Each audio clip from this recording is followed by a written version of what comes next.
Hello, good people. How are you, my guys? How are you doing? It's a wonderful day. This is your sister Roslyn once again, and I welcome you to my YouTube channel. I'm getting better, guys. I'm getting better. Now I'm not in pain. I'm okay now.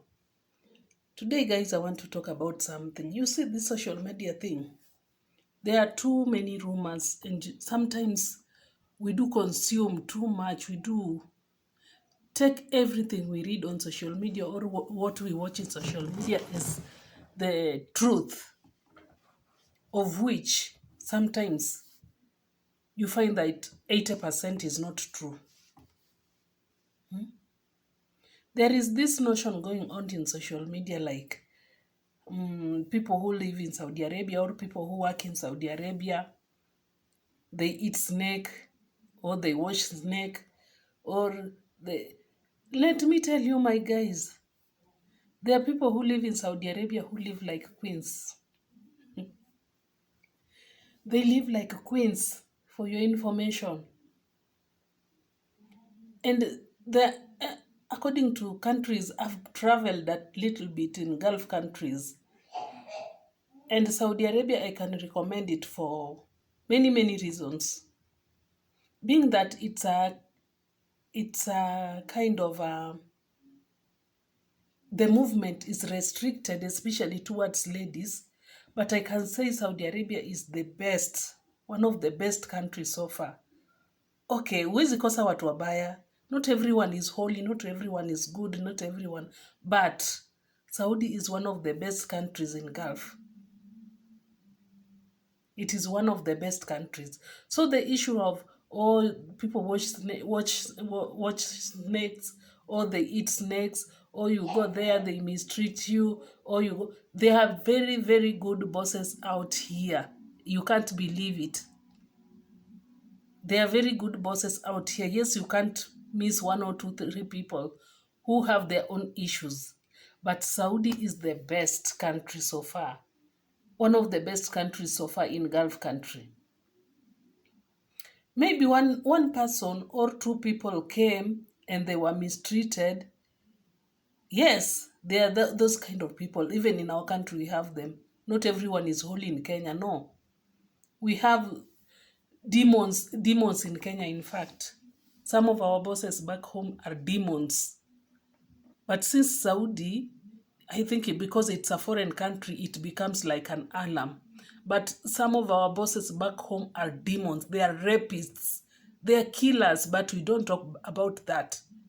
Because hatuongeangi zetu.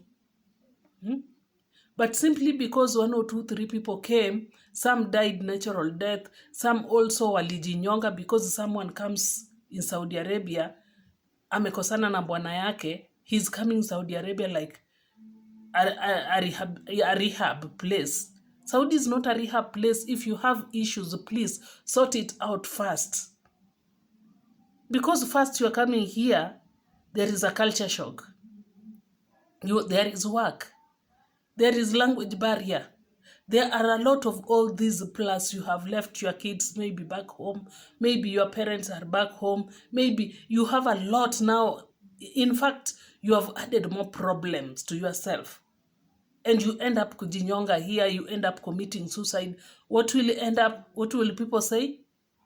She has been killed in Saudi Arabia. And I've met like 4 or 5 guys working here in Saudi Arabia. I've never heard of cases of men being killed. Only ladies. Why ladies? I don't mean they are not being killed. And I don't advocate for that. But me, I won't tell someone to run away when the boss is abusive. No. I won't tell you to run away. At the same time, I won't tell you to stick there. But you, as an individual who is there, you know why, and you know the reason why, and you know how to handle that situation better than me. Me, I can't tell you to run away and be a kemboy, because life in Saudi is very, very expensive. Taxes are very expensive. You go to paying rents. Their homes out their houses are very expensive, food very expensive. There you go, you run, you don't have documents, you are already in a fixed situation with the police. Then we end up blaming people. Some of us, after Kukembo, you run, you go to the boyfriend, you do abortions out there, you fight because of the boyfriend. Now you come, you start saying she was killed in Saudi Arabia. Who killed her? We should be asking these questions. Yeah, there are people who are being killed, yes. But who killed and why? Even, I saw another lady in social media akitusi Waiguru. Na mind you, this Waiguru maybe akona watoto wakubwa ama akona bwana yake. Na natusi Waiguru na ana record. Alafu anapost kwa social media. Wewe unadhania watoto watakuacha ukitukana mama yao? For example, you are that Waiguru. Watoto wako watawacha house help mwenye mama yako ameandika kwa nyumba mtusi?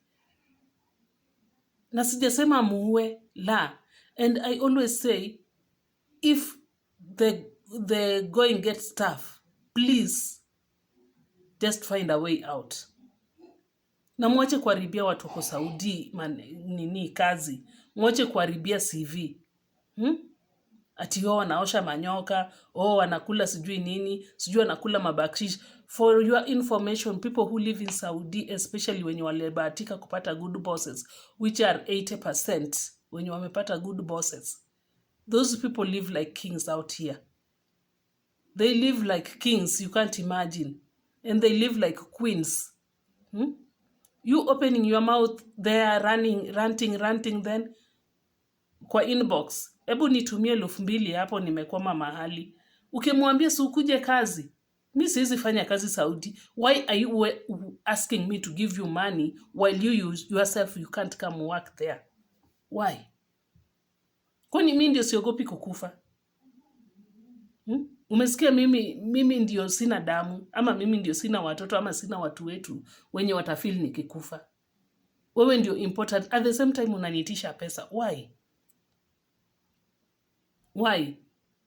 Because umesikia a lot of issues from social media, na sasa zimekuingia kwa akili, mpaka sasa ikakuuzia uoga na ukainunua na bucket. After kuinunua na bucket, sasa umeogopa uwezi toka. Na hata huko nje, huko Gulf countries zingine, huko Dubai manini, si bado watu kufa tu, na si bado watu wanaenda tu.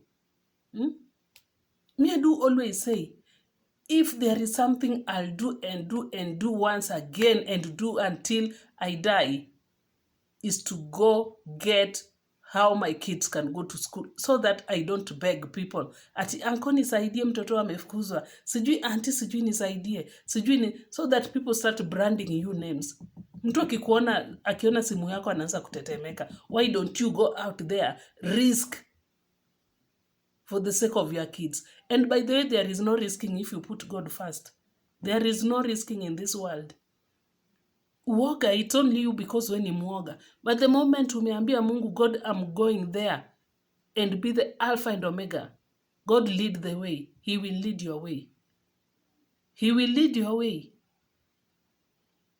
So my people, when you wanataka kwenda Saudi, ama when you wanataka kwenda any country to work, it's all the same. The people working in Australia, people working in US, it's all the same. People undergo a lot of issues, a lot of stress. But pia kuna kitu inaitwanga kuvumilia. If you can't vumilia, don't go out. Stay in your country where there is no death. Stay in your country where there is no suffering. Stay in your country where there is no mistreatment. Na mwache kuharibia watu majina.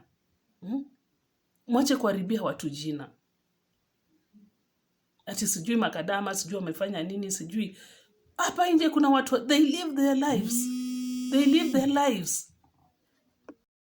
As I was saying, my guys, before you start commenting, or before you start castigating things, or you start consuming things you don't have verification about them, please remember, mkona sisters, mkona cousins, mkona citizens wenyu pia bado wapo nje Saudi. The moment mnaongea hivyo mbaya na hao mabosses wanasikia, si mnajua bado mnawaweka into risk. Hata hao mabosses wazuri wana change tu. Hapo Saudi kuna wenye wameishi, they feed their families from there, wamejengea wazazi from there, watoto wanaenda shule from there. Now that our country ina kazi ya maana yenye mtu anaweza fanya, unless wewe unajuana na deep state ama we ni deep state. Otherwise kazi zenye ziko Kenya saa hii, mtu atakulipata 30,000 per month. 30,000 hiyo ni fare, hiyo ni rent, hiyo ni nini, kila kitu na lunch na kila kitu. Hiyo 30,000 yezi kukumaintain for that. Na imagine hapa Saudi ulipwe, let's say for example ulipwe 26 ama 25. And this is where again our government ina to let down. Instead of negotiating tulipwe pesa mzuri, au wakikuja hapa wanaongea vibaya. Badala watutetee, government negotiate with this government, wajue venye wanatusaidia ama wanasaidia Wakenya wenye wanafinyika nje. No, au wakikuja sijuangi. Okay, maneno ya government wachana nayo, sitakangi kuongelea vitu sijui mimi, but the government should look on the salary side, because for real watu fanya kazi Saudi si mchezo. I've been to Saudi, I've been to Doha, I've been to how do you call it, Kuwait. I've been to some few countries in Gulf. By the way, watu fanya kazi hapa nje, wanafanya kazi. So what our government should do for us, at least they negotiate the salary, at least salary increment, because ukishaingia kwa nyumba ya mtu kazi utafanya. And you know hao watu si watu ati mtu ataamka ati hata angalie mtoto. Wewe unafanya kazi huko upstairs na nakuita ukuje angalie mtoto hapa chini, na amekaa chini anapiga simu simply because amekuandika anakulipa end month. Sikatai. Sikatai ulikuja kufanya kazi. But the government should negotiate with this other government or agency to agency, wajue venye wanasaidia wasichana salari yao iongezeke. At least hata wakianzisha watu na 30,000. Juu wenyewe hatutasema ati 30,000 ni pesa kidogo for the start, kwa sababu unakula hapo, unaoga, wengine watu wanakubaia manguo. Hata kama atakubaia nguo ya maana, lakini at least au ununui manguo, utanunua zako. Mkienda nje ununue. Yani utakula hapo, pesa yako ni ya kusave tu. Unless ununue tu mafuta tu wako, hata kama hata kununulia mafuta, ununue hiyo vaseline yako na lotion, na always at the end of the day umesave pesa. Na ni pesa unaweza save upeleke mtoto hata university. Wengi wamejenga. So the moment sisi wenyewe tumeanza kuongea vibaya, na bado tuko watoto wetu ama sisters wetu ama aunties zetu bado wako huko, imagine tuna put their lives into risk. So the issue of kuongea mbaya na tunaongea vitu sisi wenyewe hatuelewi, uja experience that thing first hand, it's not good. And I'm praying that one day our government will chip in. Our government will chip in one day, wa negotiate na wajue venye wasichana wetu, hata mtu akilia shida anasaidika haraka. Na hapo sioni kama watoto wetu watakuwa nakufa hivyo. Sioni kama masisters wetu watakuwa nakufa hivyo if we have an embassy or we have a line whereby when we have a problem wanakuwa assisted haraka iwezekanavyo. Watoto wetu hawezi kufa hivyo. But watu mnaeneza uvumi huko home. Wanalishwa manyoka, wanaoshanga sijui maiti, wanaingizwanga kwa fridge. Really? Can someone survive inside the freezer? Can someone survive akikula nyoka? Sijui venye watu kula nyoka, I don't know. Kuna mtu anaweza survive? Kitu niliwahi experience one day, kuosha pusi. Na hiyo I think hata kuna Makenyans wenye wanakuanga na hizo madogi na mapusi wanaoshanga, I think, sijui. Mimi sikwangi fan wa hizo vitu. Kuosha pusi ama kuosha dogi, hizo nazo najua ni vitu fanyika. But tuache kueneza uvumi zenye haziko. Tunapatia hata wadosi wenye wazuri wana change, wataanza kumistreat hata wale wasichana wetu.